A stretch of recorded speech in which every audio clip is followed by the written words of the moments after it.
Welcome back to clean news Rajasthan. चलिए देखते हैं राजस्थान की 15 फटाफट बड़ी खबरों को।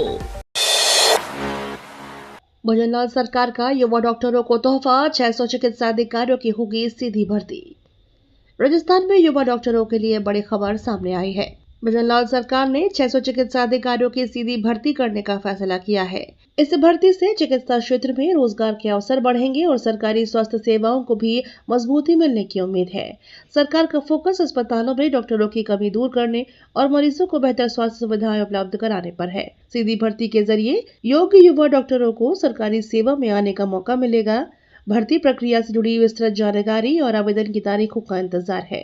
सरकार के इस फैसले से चिकित्सा क्षेत्र के युवाओं में उत्साह है। राजस्थान में अगस्त की सबसे कमजोर बारिश, 24 घंटों में कहीं नहीं बरसी 1 इंच बारिश। राजस्थान में अगस्त के दौरान बारिश का दौर कमजोर पड़ गया है। मौसम विभाग की ओर से पिछले 24 घंटों में हुई बारिश के आंकड़े जारी किए गए हैं। आंकड़ों के मुताबिक प्रदेश के किसी भी स्थान पर 1 इंच या इससे ज्यादा बारिश दर्ज नहीं की जा सकी। इसे अगस्त का सबसे कमजोर बारिश का दौर बताया जा रहा है। बारिश की कमी का असर खेती और जल स्रोतों पर भी पड़ सकता है। हालांकि आने वाले दिनों में मौसम में बदलाव की संभावना बनी हुई है। अब किसानों और आम लोगों की नजरें अगले बारिश के दौर पर टिकी हुई हैं, जिससे प्रदेश में फिर अच्छी बारिश की उम्मीद है। राजस्थान में किसानों को आसानी से मिलेगी खाद, ऑनलाइन बुकिंग से खत्म होगी लंबी कतार। राजस्थान के किसानों के लिए खाद खरीदना अब आसान होने जा रहा है। किसानों को खाद के लिए लंबी कतारों में लगने और घंटों इंतजार करने से राहत देने के लिए ऑनलाइन बुकिंग की सुविधा उपलब्ध कराई जा रही है। किसान पहले से ऑनलाइन बुकिंग पर खाद प्राप्त करने की प्रक्रिया पूरी कर लेंगे। इससे वितरण व्यवस्था को भी व्यवस्थित करने में मदद मिलेगी और किसानों को अपनी जरूरत के अनुसार खाद उपलब्ध कराने का प्रयास किया जाएगा। ऑनलाइन बुकिंग के जरिए किसानों को समय की बचत होगी। खाद की उपलब्धता और वितरण में पारदर्शिता बढ़ाने के साथ किसानों की परेशानी कम करना इसका मुख्य उद्देश्य है। मुख्यमंत्री दिव्यांग स्कूटी योजना 2026 के लिए 31 अगस्त तक करें आवेदन। राजस्थान सरकार की मुख्यमंत्री दिव्यांग स्कूटी योजना 2026 के लिए आवेदन प्रक्रिया जारी है। पात्र दिव्यांगजन इस योजना का लाभ लेने के लिए 31 अगस्त तक आवेदन कर सकते हैं। योजना का उद्देश्य दिव्यांग विद्यार्थियों और पात्र लोगों को आवागमन में सुविधा उपलब्ध कराना है। स्कूटी मिलने से शिक्षा, रोजगार और अन्य जरूरी कार्यों के लिए आने जाने में आसानी होगी। इच्छुक आवेदकों को निर्धारित प्रक्रिया के तहत समय सीमा के पहले आवेदन करना होगा। आवेदन करते समय जरूरी दस्तावेज और पात्रता शर्तों की जानकारी ध्यान से जांचना जरूरी है। अंतिम तारीख के बाद आवेदन स्वीकार नहीं होने की संभावना नहीं रहेगी, इसलिए पात्र लोग समय रहते आवेदन करें। हिंदुस्तान जिंक की बिजली खपत में रिन्यूएबल हिस्सेदारी 22% पहुंची। 2028 तक 70% लक्ष्य। हिंदुस्तान जिंक ने अपनी कुल बिजली खपत में रिन्यूएबल एनर्जी की हिस्सेदारी बढ़ाकर 22% कर ली है। कंपनी अब इसे वित्त वर्ष 2028 तक बढ़ाकर 70% करने का लक्ष्य लेकर चल रही है। रिन्यूएबल एनर्जी के बढ़ते इस्तेमाल से पारंपरिक ऊर्जा स्रोतों पर निर्भरता कम करने और कार्बन उत्सर्जन घटाने में मदद मिलने की उम्मीद है। कंपनी की योजना सौर और पवन ऊर्जा समेत स्वच्छ ऊर्जा स्रोतों के इस्तेमाल को बढ़ाने की है। 70% का लक्ष्य हासिल होने पर कंपनी की ऊर्जा जरूरतों में स्वच्छ ऊर्जा की भूमिका काफी बढ़ जाएगी। यह कदम टिकाऊ और पर्यावरण अनुकूल उत्पादन की दिशा में महत्वपूर्ण माना जा रहा है। अलवर जोधपुर में पीएम ई बस योजना शुरू, पहले चरण में 5-5 बसें चलेंगी। राजस्थान के अलवर और जोधपुर शहरों में प्रधानमंत्री ई बस योजना के पहले चरण की शुरुआत हो गई है। दोनों शहरों में फिलहाल 5-5 इलेक्ट्रिक बसों का संचालन शुरू किया गया है। इन बसों के जरिए शहर में पर्यावरण अनुकूल और बेहतर सार्वजनिक परिवहन सुविधा उपलब्ध कराने की कोशिश की जा रही है। इलेक्ट्रिक बसों के प्रदूषण कम करने के साथ यात्रियों को सुविधाजनक सफर मिलने की उम्मीद है। बसों के निर्धारित रूट और किराए के अनुसार यात्री इनका इस्तेमाल कर सकेंगे। योजना के आगे बढ़ने के साथ शहरों में इलेक्ट्रिक बसों की संख्या बढ़ाने की भी योजना है। 50 करोड़ से संवरेगी स्वर्ण नगरी जैसलमेर, पर्यटन सीजन से पहले विकास कार्यों को मिलेगी रफ्तार। पर्यटन सीजन से पहले जैसलमेर शहर में विकास कार्यों को गति देने की तैयारी शुरू हो गई है। नगर परिषद स्वर्ण नगरी में 50 करोड़ रुपए की लागत से विभिन्न विकास कार्य कराएगी। इनमें आधारभूत सुविधाओं के साथ सौंदर्यीकरण, पर्यटन, खेल, और शिक्षा से जुड़े प्रोजेक्ट शामिल हैं। इस कड़ी में Jodhpur Ramgarh bypass link road पर महारावल जैसलदेव की अश्वारूढ़ प्रतिमा स्थल का शिलान्यास किया गया। विकास कार्य पूरे होने के बाद शहर की सुंदरता बढ़ने के साथ पर्यटकों और स्थानीय लोगों को बेहतर सुविधाएं मिलने की उम्मीद है। आगामी पर्यटन सीजन को देखते हुए नगर परिषद ने तैयारियां तेज कर दी है। अमित शाह के ऐलान से प्रतापगढ़ में खुशी, जल्द खुलेगा जिला केंद्रीय सहकारी बैंक। प्रतापगढ़ के लोगों के लिए बड़ी खुशखबरी सामने आई है। केंद्रीय गृह मंत्री अमित शाह ने राजस्थान के 4 जिलों में जिला केंद्रीय सहकारी बैंक खोलने की घोषणा की है। इनमें प्रतापगढ़ भी शामिल है। बैंक खुलने से जिले के किसानों को सहकारी बैंकिंग सुविधाओं का सीधा लाभ मिलने की उम्मीद है। खासतौर पर किसानों को 0% ब्याज पर ऋण उपलब्ध कराने की बात कही गई है। बैंक के जरिए किसानों को कृषि और अन्य जरूरतों के लिए वित्तीय सहायता मिल सकेगी। घोषणा के बाद प्रतापगढ़ में खुशी का माहौल है। स्थानीय लोगों ने इसे किसानों के लिए महत्वपूर्ण कदम बताया है। राजस्थान को मिले 13 नए आईएएस ऑफिसर, 7 महिला अधिकारी शामिल, सभी को मिली पहली पोस्टिंग। राजस्थान में पंचायत और निकाय चुनाव से पहले भजनलाल सरकार ने 13 नए आईएएस अधिकारियों को पहली पोस्टिंग दी है। यह सभी 2024 बैच के अधिकारी हैं। खास बात यह है कि इनमें 7 महिला आईएएस अधिकारी भी शामिल हैं। नई पोस्टिंग के साथ अधिकारियों को प्रशासनिक जिम्मेदारियां सौंपी गई हैं। चुनाव से पहले इन नई नियुक्तियों को प्रशासनिक स्तर पर महत्वपूर्ण माना जा रहा है। नए आईएएस अधिकारी अब अपने अपने पदों पर कार्यभार संभालेंगे। सरकार के इस फैसले से जिलों और प्रशासनिक विभागों में कामकाज को गति मिलने की उम्मीद है। नई जिम्मेदारियों के साथ अधिकारियों के सामने विकास और चुनावी व्यवस्थाओं की चुनौती भी होगी। टैक्स चोरी रोकने और करदाताओं की सुविधा के लिए एआई इस्तेमाल पर आयकर अधिकारियों का मंथन। आयकर विभाग में टैक्स पेयर्स को बेहतर सुविधाएं देने और कर चोरी रोकने के लिए आर्टिफिशियल इंटेलिजेंस के इस्तेमाल पर मंथन किया गया। आयकर अधिकारियों ने एआई आधारित तकनीक के जरिए कर व्यवस्था को अधिक प्रभावी और पारदर्शी बनाने की संभावनाओं पर चर्चा की। अधिकारियों का फोकस टैक्स चोरी से जुड़े मामलों की पहचान करने के साथ करदाताओं के लिए प्रक्रियाओं को आसान बनाने पर है। एआई की मदद से बड़े डेटा का विश्लेषण कर संदिग्ध लेन देन और संभावित अनियमितताओं का पता लगाने में मदद मिल सकती है। आने वाले समय में आयकर विभाग तकनीक के इस्तेमाल को और बढ़ाने की दिशा में काम कर सकता है। राजीविका राखी मेला 2026 का भव्य शुभारंभ, एसएसजी बहनों के हुनर को मिला बाजार। राजस्थान में राजीविका राखी मेला 2026 का भव्य शुभारंभ किया गया। मेले में स्वयं सहायता समूह यानी एसएसजी से जुड़ी महिलाओं के बनाए उत्पादों को बाजार उपलब्ध कराया जा रहा है। राखी, हस्तशिल्प और अन्य स्थानीय उत्पादों के जरिए महिलाओं के हुनर को पहचान और सम्मान मिल रहा है। आयोजन का उद्देश्य ग्रामीण महिलाओं को आत्मनिर्भर बनाना और उनके उत्पादों को बेहतर बाजार उपलब्ध कराना है। मेले में लोगों को स्थानीय उत्पाद खरीदने का अवसर भी मिल रहा है। राजीविका से जुड़ी महिलाओं ने अपने उत्पादों की बिक्री को लेकर उत्साह जताया। आयोजन को महिला सशक्तिकरण और स्वरोजगार की दिशा में महत्वपूर्ण कदम माना जा रहा है। 24 अगस्त को सैकड़ों ट्रैक्टरों से विधानसभा पहुंचेंगे किसान, एक्सप्रेसवे के खिलाफ महापंचायत। कोटपूतली किशनगढ़ एक्सप्रेसवे के खिलाफ किसानों ने आंदोलन तेज करने का ऐलान किया है। किसानों की ओर से 24 अगस्त को जयपुर में विधानसभा पहुंचने की तैयारी की जा रही है। बताया गया है कि सैकड़ों ट्रैक्टरों के साथ किसान विधानसभा की ओर कूच करेंगे। इसके लिए महापंचायत का भी ऐलान किया गया है।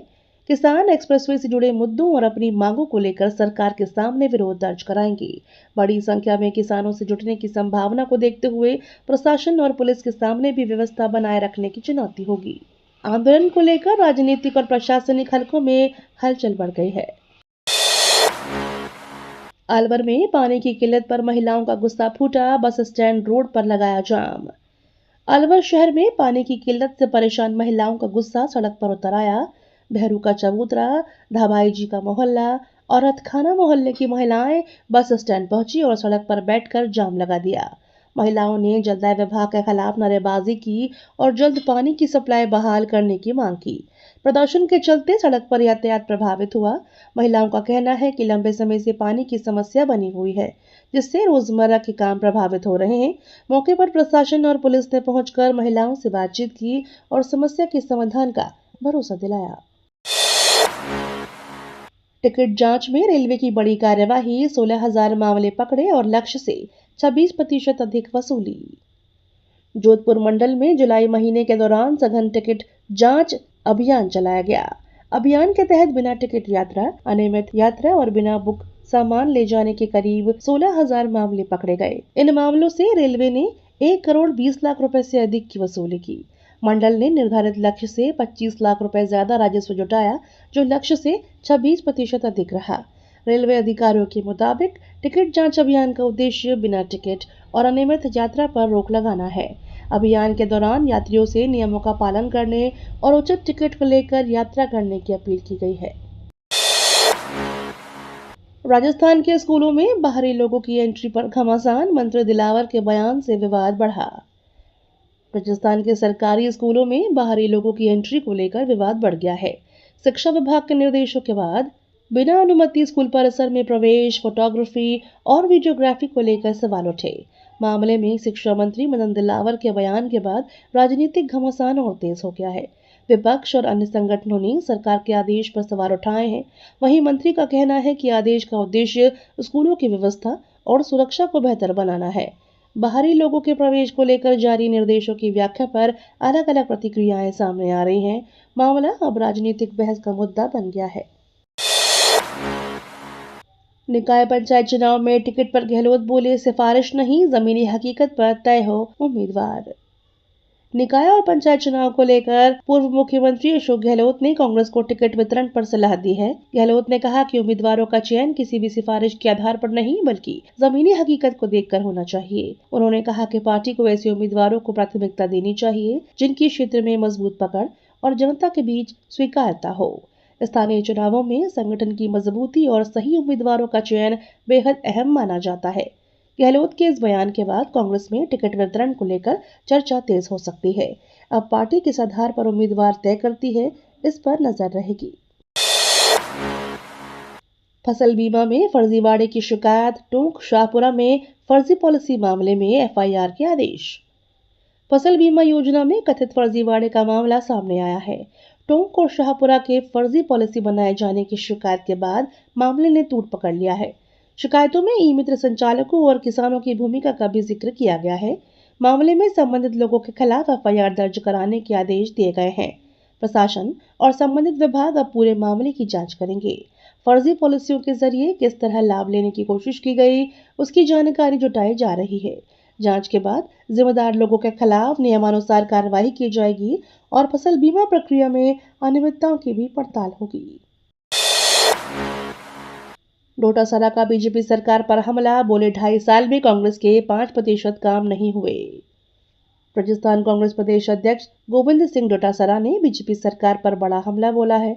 उन्होंने दावा किया कि बीजेपी सरकार ने अपने 2.5 साल के कार्यकाल में कांग्रेस सरकार के किए कामों का 5% भी नहीं किया। डोटासरा ने सरकार की कार्यशैली और विकास कार्यों को लेकर सवाल उठाए। उन्होंने आरोप लगाया कि बीजेपी सरकार कांग्रेस सरकार की योजनाओं और कामों को आगे बढ़ाने में नाकाम रही है। उनके बयान के बाद राजस्थान की सियासत में बयानबाजी तेज होने के आसार हैं। बीजेपी की ओर से भी इस आरोप पर पलटवार किए जाने की संभावना है। आपने राजस्थान निकाय चुनाव के लिए कसी कमर, जयपुर, कोटा समेत 10 शहरों में कमेटियां गठित। राजस्थान में आगामी निकाय चुनाव को लेकर आम आदमी पार्टी ने तैयारियां तेज कर दी है। पार्टी ने जयपुर, कोटा समेत 10 शहरों में चुनाव कमेटियों का गठन किया है। आप स्थानीय मुद्दों को चुनावी अभियान का केंद्र बनाकर मैदान में उतारने की तैयारी कर रही है। पार्टी का फोकस शहरों में सफाई, सड़क, पानी, बिजली और अन्य नागरिक सुविधाओं से जुड़े मुद्दों पर रहेगा। चुनाव कमेटियों के गठन के बाद स्थानीय स्तर पर संगठन को सक्रिय करने और संभावित उम्मीदवारों की पहचान का काम तेज होगा। आप राजस्थान के निकाय चुनाव में अपनी राजनीतिक मौजूदगी मजबूत करने की कोशिश कर रही है। भगत की कोठी में 400 करोड़ का मेगा कोचिंग टर्मिनल, 6 प्लेटफॉर्म समेत मिलेंगी आधुनिक सुविधाएं। जोधपुर के भगत की कोठी रेलवे स्टेशन को अत्याधुनिक मेगा कोचिंग टर्मिनल के रूप में विकसित किया जा रहा है। करीब 397 करोड़ रुपए की लागत वाली इस परियोजना में 6 प्लेटफॉर्म समेत कई आधुनिक सुविधाएं विकसित की जाएंगी। बढ़ते यात्री भार, नई ट्रेनों और आधुनिक कोचों की जरूरत को देखते हुए रेलवे ने यह योजना तैयार की है। मेगा कोचिंग टर्मिनल बनने के बाद ट्रेनों के संचालन और रखरखाव की क्षमता बढ़ने की उम्मीद है। इससे जोधपुर में रेलवे की सुविधाओं को मजबूती मिलेगी और यात्रियों को भी बेहतर सेवाएं मिल सकती है। परियोजना को क्षेत्र के रेल इंफ्रास्ट्रक्चर के लिए महत्वपूर्ण माना जा रहा है। विधानसभा अध्यक्ष की अध्यक्षता में सर्वदलीय बैठक, सदन शांतिपूर्वक चलाने पर बनी सहमति। राजस्थान विधानसभा में 7वीं सर्वदलीय बैठक विधानसभा अध्यक्ष की अध्यक्षता में आयोजित हुई। बैठक में सदन की कार्यवाही को सकारात्मक माहौल और आपसी सहमति के साथ शांतिपूर्वक चलाने पर चर्चा हुई। सभी दलों के प्रतिनिधियों ने सदन की गरिमा बनाए रखने और जनहित के मुद्दों पर सार्थक चर्चा करने पर भी जोर दिया।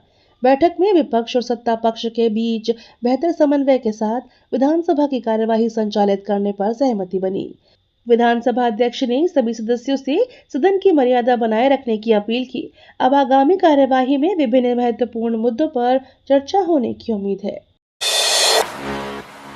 111 साल से सेवा की मिसाल दिगंबर जैन औषधालय, बिना शुल्क मिल रहा मरीजों को उपचार। दिगंबर जैन औषधालय पिछले 111 वर्षों से मरीजों को सेवा और उपचार उपलब्ध कराने के मिसाल बना हुआ है। यहाँ जरूरतमंद मरीजों को बिना पर्ची शुल्क और दवाओं के पैसे के उपचार दिया जा रहा है। लंबे समय से जारी यह सेवा आज भी लोगों के लिए बड़ी राहत बनी हुई है। औषधालय में आने वाले मरीजों को चिकित्सा परामर्श के साथ जरूरी दवाएं भी उपलब्ध कराई जाती हैं। सेवा की इस परंपरा से औषधालय को समाज सेवा का एक उदाहरण बना दिया गया है। आर्थिक रूप से कमजोर लोगों के लिए निःशुल्क उपचार की व्यवस्था स्वास्थ्य सेवाओं के साथ मानवीय संवेदना की मिसाल पेश कर रही है।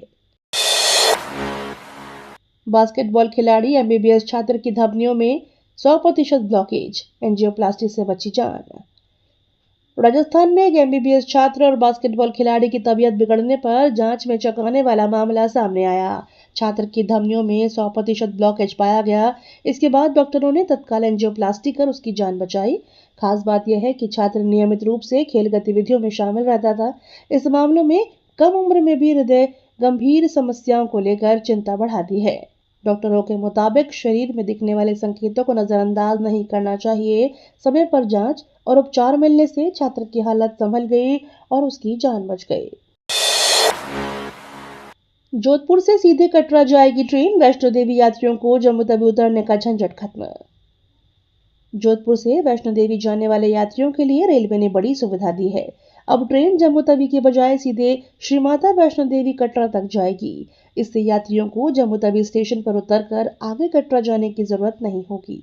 नई सुविधा से जोधपुर और आसपास के क्षेत्रों से वैष्णो देवी जाने वाले श्रद्धालुओं की यात्रा आसान हो जाएगी। यात्रियों का समय बचेगा और उन्हें ट्रेन बदलने या दूसरे साधन की व्यवस्था करने की परेशानी भी कम होगी। रेलवे की इस सुविधा से धार्मिक पर्यटन को भी बढ़ावा मिलने की उम्मीद है। वैष्णो देवी जाने वाले यात्रियों के लिए सीधी कनेक्टिविटी बड़ी राहत मानी जा रही है। चित्तौड़गढ़ में मिला दुर्लभ Indian egg eating snake, Rajasthan में जीवित मिलने का पहला रिकॉर्ड। चित्तौड़गढ़ में सांप की एक दुर्लभ प्रजाति मिलने से वन्यजीव प्रेमियों में उत्साह है। यहाँ इंडियन एग ईटिंग स्नैक यानी अंडा खाने वाला सांप जीवित अवस्था में मिला है। बताया जा रहा है कि राजस्थान में इस प्रजाति के जीवित मिलने का यह पहला रिकॉर्ड है। वन्यजीव विशेषज्ञों के लिए यह खोज बेहद महत्वपूर्ण मानी जा रही है। यह सांप मुख्य रूप से पक्षियों के अंडे खाने के लिए जाना जाता है और आमतौर पर आसानी से दिखाई नहीं देता। चित्तौड़गढ़ में इस दुर्लभ सांप के मिलने से राजस्थान की जैव विविधता को लेकर भी नई जानकारी सामने आई है।